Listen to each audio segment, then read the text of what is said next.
Hey, this is Leo for Actualize.org, and in this video, what I want to talk about is the differences of doing personal development, doing it professionally, and doing it kind of as a layman personally. So what is this distinction? Well, the distinction is this. When I was starting off, it was really clear to me that when I was doing personal development, I had some doubts. So I went out and I bought one of those Tony Robbins CDs, and don't get me wrong, I love Tony Robbins.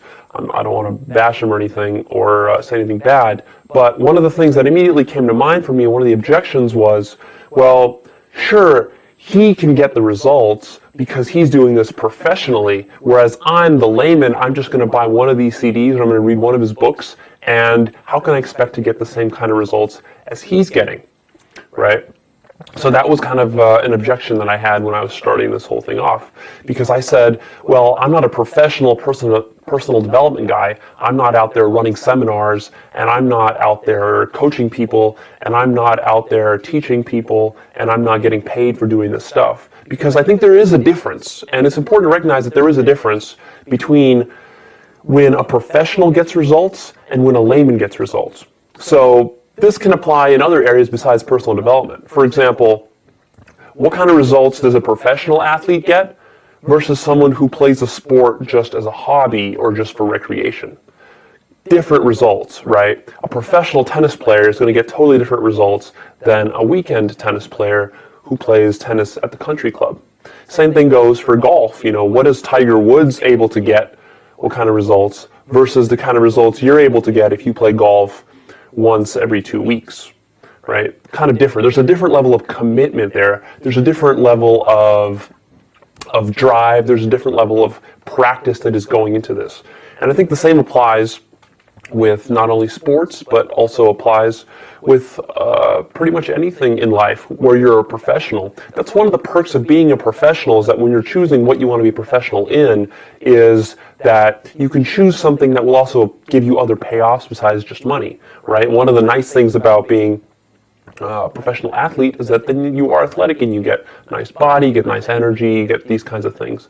One of the nice things about being a professional like actor is that you get to be out there talking to people, you get to be charismatic, you get to express your emotions, you get to be good at expressing emotions, and then that carries over into your personal life.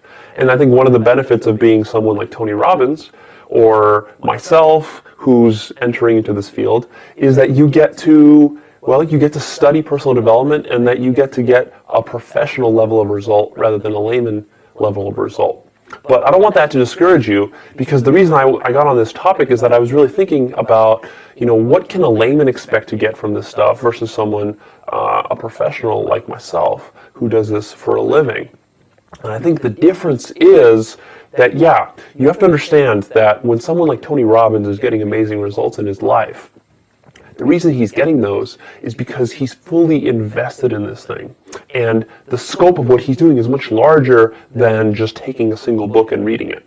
And it's much larger than listening to someone's seminar. And don't get me wrong, he does those things. I do those things. But you have to go above and beyond. I think with personal development, though, there's a case to be made, more so than with other endeavors in life, like sports or business or anything else, is that it's almost a must for everybody. The question is, are you going to really commit yourself to it and decide that you're going to go all in and really undertake a lifelong mastery of personal development? Or are you just going to kind of dabble in it or do it unconsciously? Because you know what? Most of us are doing personal development on one level or another.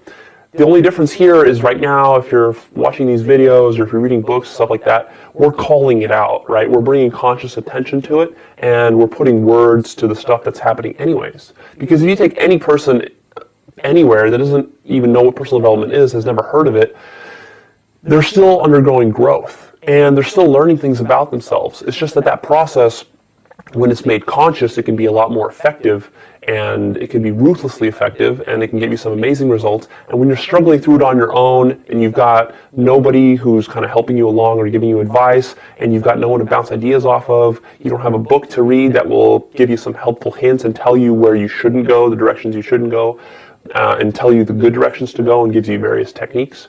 When you don't have those things, then you're kind of figuring it out on your own. And that's almost like if I wanted to become an engineer, or if I wanted to master any other profession, right? If I wanted to become an engineer and I had to figure out everything from scratch without building or tapping into the vast amount of wisdom that has already been accumulated by humanity in the field of engineering over the last couple thousand years, then it's going to be a big uphill battle, right? It's going to be hard to create an engineer from scratch, so to speak, where if I don't study textbooks on physics and mechanics and mathematics and all this stuff and engineering ideas, then it's going to be very hard to develop yourself as quickly and as efficiently as you would if you go to school for that kind of thing, which is why school is so great. With personal development, though, here's the thing. It's different than other things, because I'm not going to sit here and make the case that you should become an engineer if engineering is not your thing, nor should you become a professional athlete if being a professional athlete is not your thing. And of course, I'm not going to say that you should be trying to be running seminars and coaching people. If that's not your thing, don't go that route, because there's a lot of specific training and practice that you have to develop in order to be an effective coach, in order to be an effective seminar leader, an effective writer, blogger, whatever. So that's not your goal for sure. But what I am encouraging you to do here is, I guess, to take a higher option with more commitment than what I see some people doing with personal development. Some people with personal development, what they do, most people, is they'll read a book once in a while, maybe they'll buy a CD course, and they'll try to fix one little problem here, one little problem there. And that's okay, that's better than not doing nothing.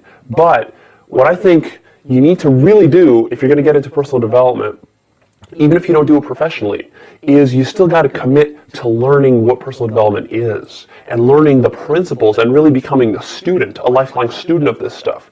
So what does that practically mean? And I kind of had an intuitive understanding that this is something that has to happen in order to get big results.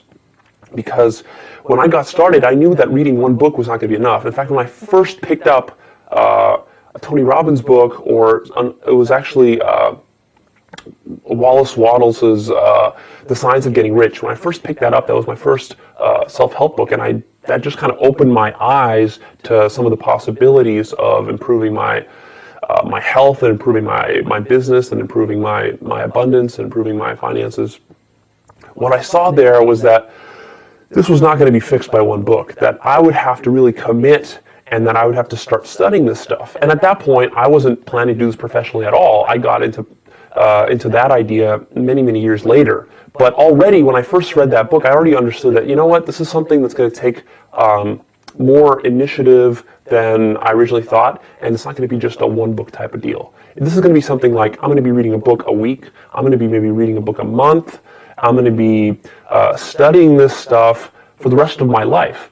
Because, well, these are life concepts that are going to be applicable forever, right? So you don't want to outsource something like knowing how to live life well, knowing how to get fulfillment out of life, knowing how to be successful. These are things that you really want to take into your own hands. There are certain things in life that you can outsource effectively, and so other things that you don't want to outsource, because outsourcing them and trusting them to other people is going to create problems. I think personal development is one of these things. So that doesn't mean you have to become a professional in it, but that does mean that you have to have an understanding of it yourself. Kind of like with taxes.